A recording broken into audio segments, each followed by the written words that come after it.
का नाम महाशेर दिघिया के सिमान पर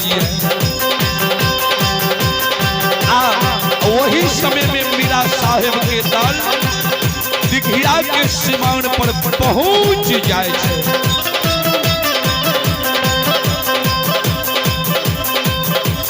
जहिना दल सब दिघिया के सिमान पर पहुंचल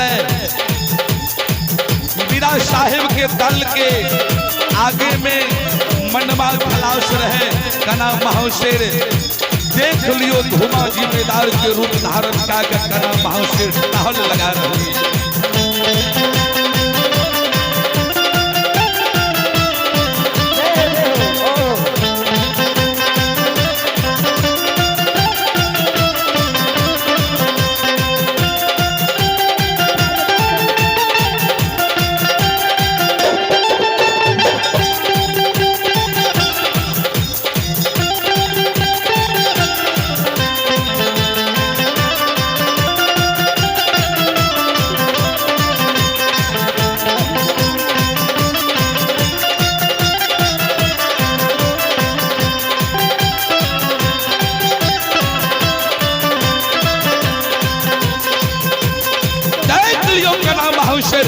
धुमा जिम्मेदार के रूप में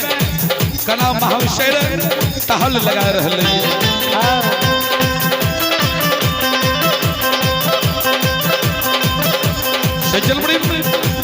ए हमारी माँ बहन बाबू भैया सब ध्यान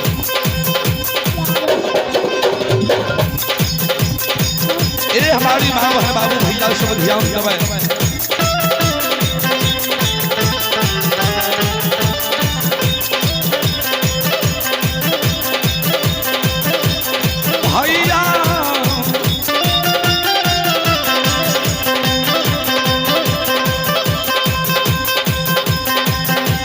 देख लियो कला महाशेर धुमा जिम्मेदार के रूप में वो दिघिया के पोखर पर टहल लगा रहे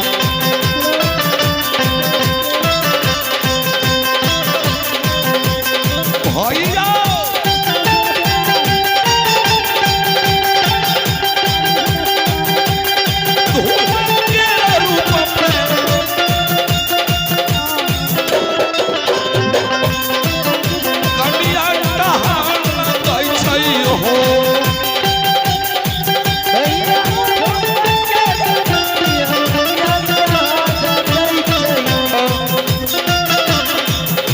कन्या धुमा के रूप में टहल जा रही है कना महाशेर दल के आगा में खड़ा भा जाए दल के रोक दे आगे से दल से जवाब करे हे हो भैया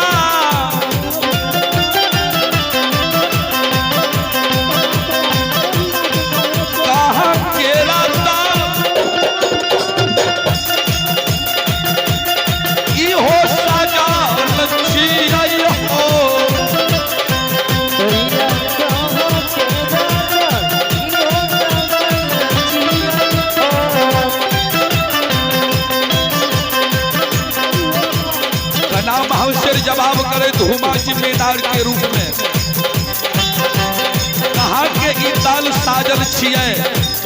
के दल के सरदार छिए